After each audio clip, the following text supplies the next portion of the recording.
চুরির উপদ্রব বন্ধ করো, নইলে থানা বন্ধ করো। চোর পুলিশের গোপনতা চলছে না, চলবে না। সন্তোষ দারোগার পদ ত্যাগ চাই, পদ ত্যাগ চাই। সন্তোষ দারোগার পদ ত্যাগ চাই, পদ ত্যাগ চাই। চোর পুলিশে ভাই ভাই, জনগণের মুক্তি নাই। আমাদের থানা ঘেরাও চলছে, চলবে। আমাদের থানা ঘেরাও চলছে, চলবে। সন্তোষ বাবু, সন্তোষ বাবু, আরে মেজো বাবু, আশ্চর্য, গেল কোথায় সব অপদার্থের দল? মাত্র 7 দিনের ছুটি নিয়ে দেশে গেছিলাম, আর আজ ডিউটি জয়েন করতে দেখি পাবলিক থানা ঘেরাও করে বসে আছে। সন্তোষ বাবু, সন্তোষ বাবু, আরে মেজো বাবু। নমস্কার স্যার, আমার আসতে একটু দেরি হয়ে গেল। বাইরে পাবলিক এমন চেল্লাচ্ছে, আপনারা আওয়াজ শোনাই যাচ্ছে না। ঠিক আছে সন্তোষ বাবু, মাত্র 7 দিন পর ডিউটি জয়েন করতে দেখি পাবলিক থানা ঘেরাও করে বসে আছে। আরে ভিড়ের চাপে তো আমি নিজেই ঢুকতে পারছিলাম না, বাইকটাকে পর্যন্ত সেই বটতলায় রেখে এলাম। কি হয়েছে এটা কি? আর বলবেন না স্যার, আপনি ছুটিতে যাওয়ার পর থেকেই আমাদের এলাকায় দিনরাত চুরি হচ্ছে।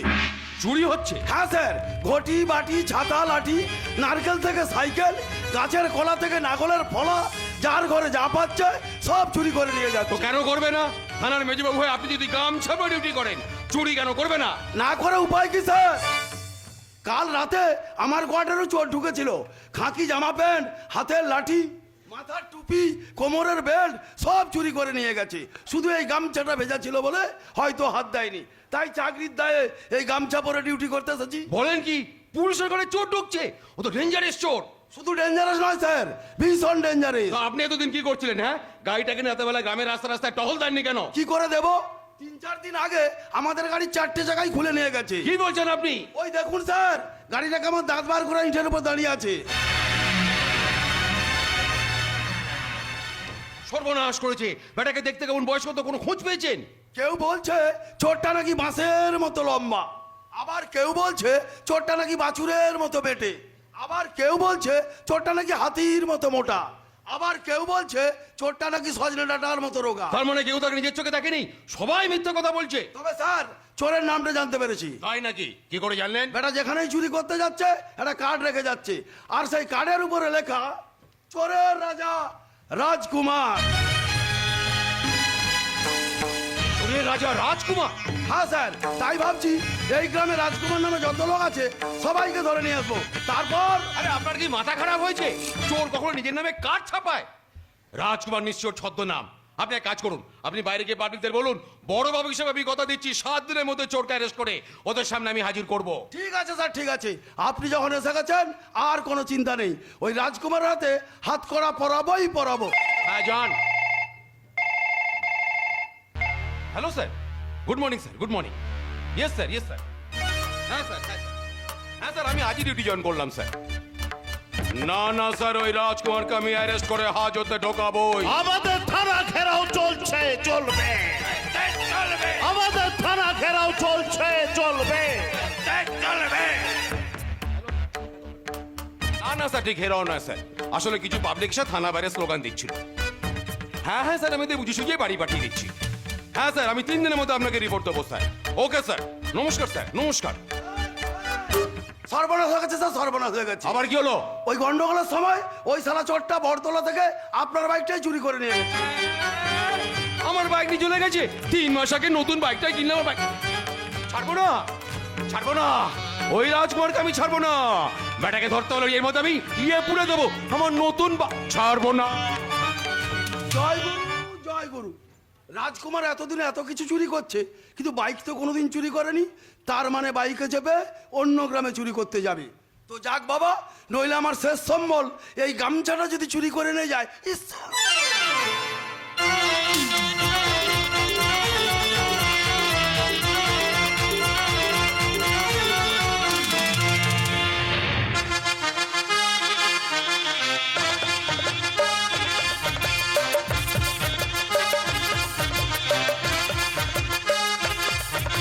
চুপি চুপি চুরি করে কাছে এলাম, কানে কানে ভালোবাসি বলে গেলাম। চুপি চুপি চুরি করে কাছে এলাম, কানে কানে ভালোবাসি বলে গেলাম। আমি ছাড়া কেউ সেই কথা জানলো না। প্রেম প্রেম গন্ধটা সারা গায়ে ছড়ালাম চুপি চুপি কাছে এলাম কানে কানে ভালোবাসি বলে গেলাম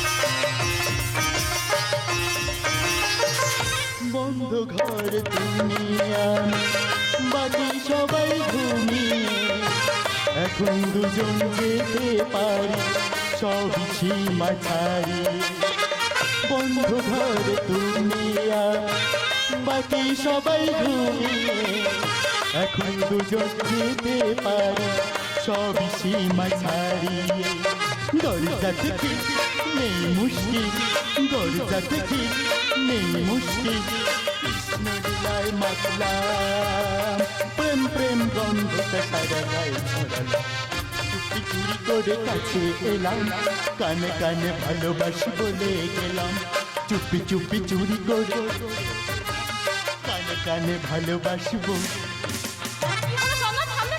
না মানে অনেকদিন ধরে তোমাকে একটা কথা বলতে চাইছি নমিতা না না এখন নয়, তাহলে নাচ গানের আন্দোলনে মাটি হয়ে যাবে। প্লিজ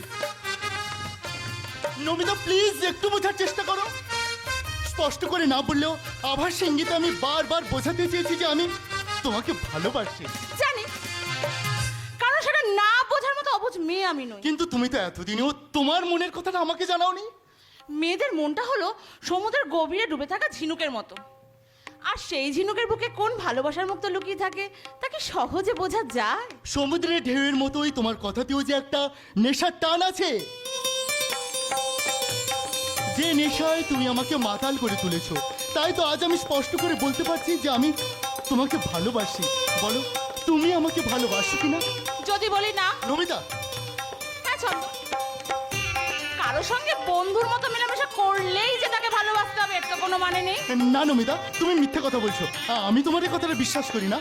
তবু এটাই সত্যি, দাদার বাড়ির এই আরাম ঐশ্বর্যের মধ্যে বড় হয়ে তোমার মতো বেকার ছেলের অভাবে সংসারে গিয়ে আমি থাকতে পারবো না। তার মানে তোমার কাছে ভালোবাসার কোনো দাম নেই? নিজের উজ্জ্বল ভবিষ্যতের সোনার প্রদীপ দেখে যে তুমি বিয়ের পিঁড়িতে বসবে, এই সত্যি কথাটা বলার জন্য তোমাকে অনেক ধন্যবাদ। চলি, গুড বাই। আশ্চর্য, আমার জীবনের সুখের স্বপ্নটাকে ভেঙে দিয়ে এভাবে তুমি হাসতে পারছো? কেন হাসবো না? সামান্য একটা মিথ্যে কথা বলে তোমার ভালোবাসার জোরটা যাচাই করলাম, অমনি তোমার প্রেমের প্রাসাদটা ভেঙে চুরমার হয়ে গেল। তোদের প্রেমের প্রাসাদটা একটা চোরা বালির উপর দাঁড়িয়ে আছে নমিতা। যে চোরা বালির ওপর কোনো সুখের সংসার তৈরি করা যায় না। সুখটা কোনো সোনার সিন্ধুকে বন্ধিয়ে থাকে না রাহুলদা।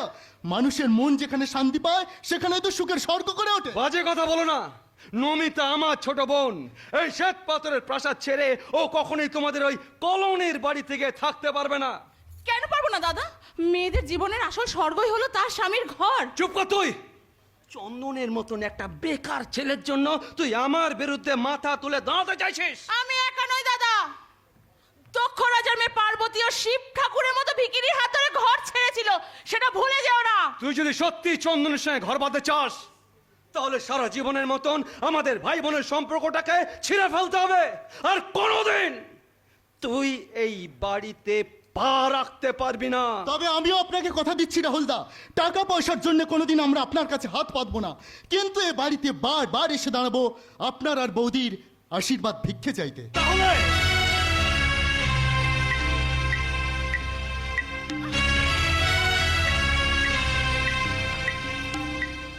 আমার এই হাতটা আশীর্বাদের হাত হয়ে তোমাদের মাথার উপর থাকবে। চন্দন, রাহুলদা, চন্দন, তোমার কথায় আমি খুব খুশি হয়েছি। গরিব মানুষের আত্ম অহংকার না থাকলে তার লড়াই করার শক্তি থাকে না। তোমাদের বিয়েতে আমার অন্তত কোনো আপত্তি নেই। হ্যাঁ, আমি জানতাম চন্দনের সঙ্গে কথা বলার পর তুমি ওদের বিয়েতে আর কোনো রকম আপত্তি করবে না। এবার দেরি না করে ওদের বিয়ের দিনটা ঠিক করে ফেলো। না বৌদি না, তার আগে আমাকে একটা চাকরি জোগাড় করে নিজের পায়ে দাঁড়াতে হবে। তার জন্য কোনো চিন্তা নেই, তুমি কাল থেকেই আমাদের কোম্পানিতে চিফ অ্যাকাউন্টেন্ট হিসাবে জয়েন করবে।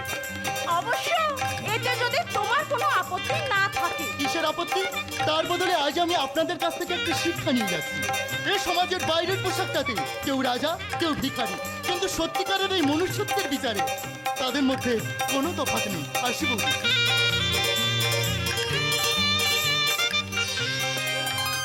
বৌদি বৌদি, আমি জানতাম জানো তোমরা কোনোদিন আমার কোনো স্বাদ অপূর্ণ রাখবে না। সেই জন্যই তো ভগবানের কাছে প্রার্থনা করি, এসব টাকা পয়সা ধন সম্পদ সব কিছু কেড়ে নিলেও তিনি যেন তোমাদের ভালোবাসার স্বর্গটা আমার জীবন থেকে কোনো দিন কেড়ে না নেয়, কোনো দিন না। জানো শান্তি, নমিতা চন্দনকে দেখে আজ আমার জীবনের সেই পুরনো দিনের কথাগুলো খুব মনে পড়ছে। গরিব ঘরের ছেলে আমি, বাবা মা মারা যাবার পর এই ছোট্ট বোনটাকে মানুষ করার জন্য শিলিগুড়ি টাউনের রাস্তায় ঘুরে ঘুরে গান গাইতাম। সেই গান শুনে তোমার নীলু কাকু মানে রুদ্রনীল সরকার একদিন আমাকে তোমাদের বাড়িতে নিয়ে এলেন, তোমাকে গান শেখানোর দায়িত্ব দিলেন। তখন আমাদের অবস্থাও তেমন একটা ভালো ছিল না। আমার বাবারা ছিলেন 3 ভাই। বড় ভাই অর্থাৎ জ্যাঠামশাই অসবর্ণ বিয়ে করে ঘর ছেড়ে চলে গিয়েছিলেন। তারপর আমার বাবা মাও মারা যায়। ছোট কথা রুদ্রনীল সরকার মানে